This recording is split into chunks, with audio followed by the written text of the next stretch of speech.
Welcome back to Cultivar Home and Garden. Every August, garden centers roll out their tired, root-bound perennials onto the clearance rack. Half price, sunburned, roots circling the pot in desperate knots. And we buy them thinking we're getting a deal. Most of those plants are dead by October. And by April, we're back at the same store buying the same plants. Sound familiar? Today, 10 perennials that actually want to go in the ground, right now, in August. Plants that build roots while the soil is warm and take care of themselves for decades. Let's go. Here's the shift in thinking. Stop planting in the cold mud of April and start planting in the warm soil of August. Warm soil triggers rapid root growth. By the time fall rains arrive and the ground starts to cool, these plants are already anchored deep. That's 2 months of establishment before the first frost, and the difference between a plant that thrives and one that quietly disappears. This is lazy gardening. And lazy gardening, done right, builds a landscape that runs itself.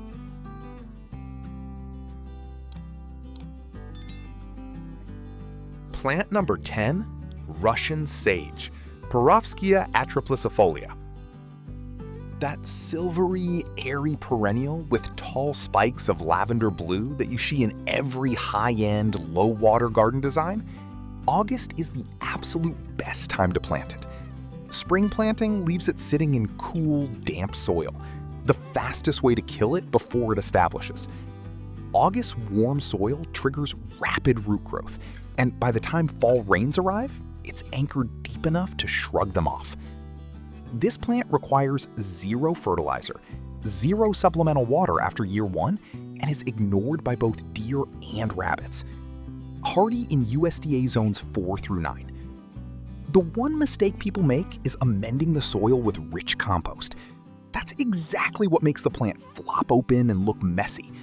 Give it a hot, dry, slightly neglected corner, and it rewards you with silvery foliage and a haze of blue-purple bloom from July through the first hard frost. Pro tip: use Russian sage as a silvery neutral backdrop. Plant it behind lower mounds of warm-colored perennials like coreopsis or Gaillardia. That silver makes yellows and oranges look twice as saturated, a designer trick that costs nothing. Plant number 9, threadleaf coreopsis, Coreopsis verticillata, Zagreb. Non-stop yellow from summer to fall, 0 maintenance attached. Make sure you're getting Zagreb, not the moonbeam variety, which is famous for sprawling and looking like it was sat on after the first summer storm. Zagreb stays in a tidy 12 to 18-inch mound and holds its shape without staking or support. It thrives on being ignored. Hardy in USDA zones 3 through 9, it actually blooms better in poor soil or heavy clay than in a pampered, amended bed. If you're the type of gardener who forgets to water for 2 weeks in August heat, Zagreb is the plant that forgives you every single time. Pro tip: don't deadhead individually. Shear the whole mound back by 1/3 with head shears when blooming slows. Within 2 weeks, it pushes a fresh flush of flowers that carries right through to October. Plant number 8, Japanese anemone, Anemone times hybrida, Honorine Jobert. Most gardeners ignore fall-blooming perennials, which is exactly why their yards look completely dead by September, while this plant is just getting started. Pure white flowers on wiry, elegant stems from late August through October, a secret weapon for the September and October garden. It spreads steadily via underground rhizomes, filling gaps in the border without becoming a nuisance. Hardy in USDA zones 4 through 8. It takes about 3 years to really hit its stride. Don't judge it by year 1. By year 3, you'll have a cloud of white flowers at exactly the moment when every neighbor's garden has nothing left to offer for them. Pro tip: plant in groups of 3 minimum. Single plants in year 1 and 2 look underwhelming. A group of 3 fills in faster, creates a more impactful display sooner, and gives you that cloud effect by year 2 instead of year 3. Plant number 7, sea holly, Eryngium planum. Metallic blue, thistle-like flower heads with a geometric architectural quality that looks completely unlike anything else in a summer border. And it actively craves the spots you're most embarrassed about: hot, sandy, bad soil where nothing else grows. Rich soil is the enemy here. It makes the plant leggy and short-lived. Hardy in USDA zones 4 through 9. Sea holly is a taproot plant, so choose the location carefully before you plant. Get the spot right, plant it once, and it self-sows just enough to fill gaps without becoming a weed. Those metallic blue flower heads are also exceptional in dried arrangements that last for months indoors in June. Pro tip: cut stems for drying just as flowers reach peak color. Hang upside down in a cool, dark space for 2 weeks. The metallic blue holds remarkably well when dried this way. Stunning arrangements all winter long at 0 cost. Plant number 6, hardy hibiscus, Hibiscus moschitis summer storm. Forget the tropical hibiscus that dies at the first hint of frost. Summer storm is root hardy and returns bigger and more dramatic every single year. Deep burgundy foliage, flowers the size of dinner plates, one of the most jaw-dropping perennials you can grow in a temperate garden. While most plants on this list want dry conditions, hardy hibiscus is the exception. It appreciates a low spot where water collects. Hardy in USDA zones 4 through 9. If you have a damp corner that drowns everything else, this is your answer. Plant it now, and you're laying the foundation for a 4-foot-wide flowering anchor that will stop traffic every summer for decades. Pro tip: hardy hibiscus is one of the last perennials to emerge in spring, sometimes alarmingly late into May. Mark the spot with a stake in autumn so you don't accidentally dig through it in April thinking the bed is empty. Plant number 5, Culver's root, Veronicastrum virginicum. You won't find this at a big box garden center, but it's worth hunting down at a specialist nursery. A native prairie plant built for August heat, with the kind of structural presence most perennials simply cannot provide. Tall architectural spikes of white to lavender flowers reaching 5 to 6 feet on sturdy stems that stay upright through summer storms without staking. Hardy in USDA zones 3 through 9. Plant it at the back, give it consistent moisture in year 1, and it becomes a permanent vertical anchor and butterfly magnet that gets better with every passing season. Pro tip: August planting gives Culver's root exactly the warm soil establishment window it needs, making it significantly more vigorous in its first blooming season compared to spring planted specimens. This is genuinely the best time to get this one in the ground. Plant number 4, threadleaf blue star, Ampsonia hubrichti.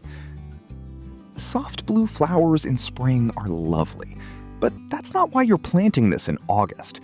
You're planting it for October, when the fine needle-like foliage turns a brilliant golden yellow that holds its color longer than almost any tree in your yard. A 3-foot mound of pure gold, glowing in autumn light, while everything around it fades to brown. Hardy in USDA zones 5 through 9. No fertilizing, no dividing, no supplemental water after year 1. It simply gets more spectacular every autumn for the rest of your life. Pro tip: plant it where it catches late afternoon sun in autumn. That low October light hitting the golden foliage from behind creates a backlit, luminous effect that looks like something from a professional garden photo shoot and costs nothing but placement. Plant number 3, Siberian iris, Iris sibirica, Caesar's brother. Bearded irises get all the attention, but bearded irises also rot, flop, and demand tedious division every few years. Caesar's brother does none of those things. Nearly indestructible, it builds a denser, more floriferous clump every year with zero intervention. Hardy in USDA zones 3 through 9. The real value goes beyond the deep violet blue May flowers. Most spring bloomers turn ugly and floppy once the flowers fade. Siberian iris gives you upright grass-like foliage that stays attractive and architectural all summer long. Clean texture and structure in the border long after the bloom is done. Pro tip: water consistently for the first 6 weeks after August planting. Deep and slow, not shallow and frequent. By the time the ground freezes, the root system is anchored and ready to deliver a spectacular first bloom next May. Plant number 2, false indigo, Baptisia australis. This is the plant that most gardeners have never heard of, and the one they wish they'd planted 10 years ago. False indigo is a native North American prairie plant that produces stunning indigo blue flower spikes in late spring, followed by inflated seed pods that rattle in the autumn breeze and add structure through winter. Hardy in USDA zones 3 through 9, it is completely deer resistant, drought tolerant after year 1, and requires 0 dividing, 0 fertilizing, and 0 spraying. Ever. Here's the honest truth about year 1. It looks modest, maybe even disappointing. Because underground, Baptisia is doing something extraordinary, sending a taproot deep into the soil, building the foundation for a plant that can live for 50 years. By year 3, it's a 3-foot mound of blue-green foliage and electric blue flowers. By year 5, it's a landmark. August planting gives that taproot the warm soil it needs to dive deep before winter, giving you a head start that spring planting simply cannot match. Pro tip: never move Baptisia once established.